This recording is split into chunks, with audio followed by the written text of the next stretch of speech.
Everyone, welcome to Shop Talk. We're looking at fuel filters today. This is OEM Husqvarna fuel filters.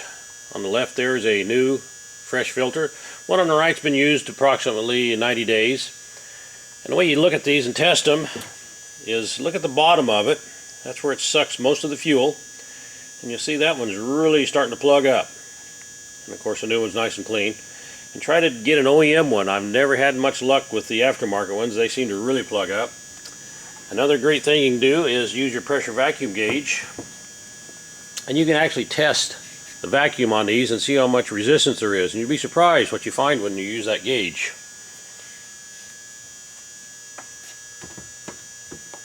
Next we'll look at the Stihl. Stihl OEM is a very good quality fuel filter. The aftermarket one is very poor quality.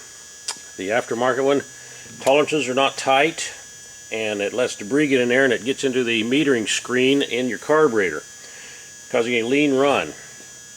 One thing you also do with the Stihl is do the pressure vac test, but you can also take them apart, and I always do that, and you can see how much pluggage there is on these filters.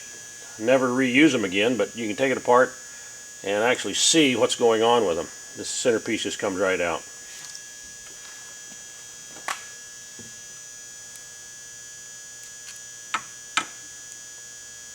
And you'll see if it's got a lot of debris on it.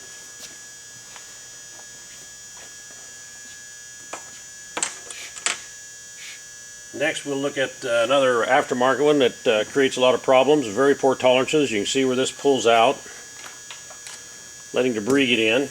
I never use these filters. They just let debris get in here and it gets into your carburetor, and then again another lean run. You don't want that.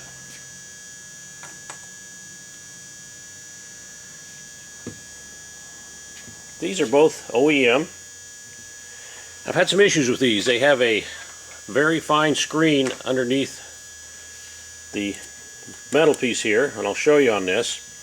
It has a tendency to plug up. You'll see these mostly on your Echo chainsaws. I think Echo's aware of this. Might check with your dealer. But I've had a lot of lean runs. Had one just yesterday. You can see that very fine screen in here.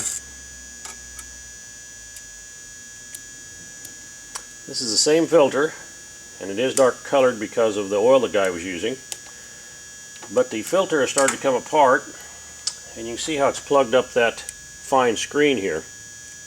And this caused a lean run on this unit. So be aware to change these on a regular basis, or I would recommend probably a different kind of filter. Some more aftermarket ones that are not recommended. Anytime you see these, I'd run the other direction. I've never seen any of these perform properly. Tolerances are not tight. Fine particles get through. One of the better fuel filters, and it is a inexpensive one, is this filter here. You'll see in a lot of the lower priced saws and different units. Works very well. Problem being it's got the small nipple, and of course you got to have the small fuel line to hook up to it. But if you got any questions on this or need one of those pressure vac gauges, give the chainsaw guy a call.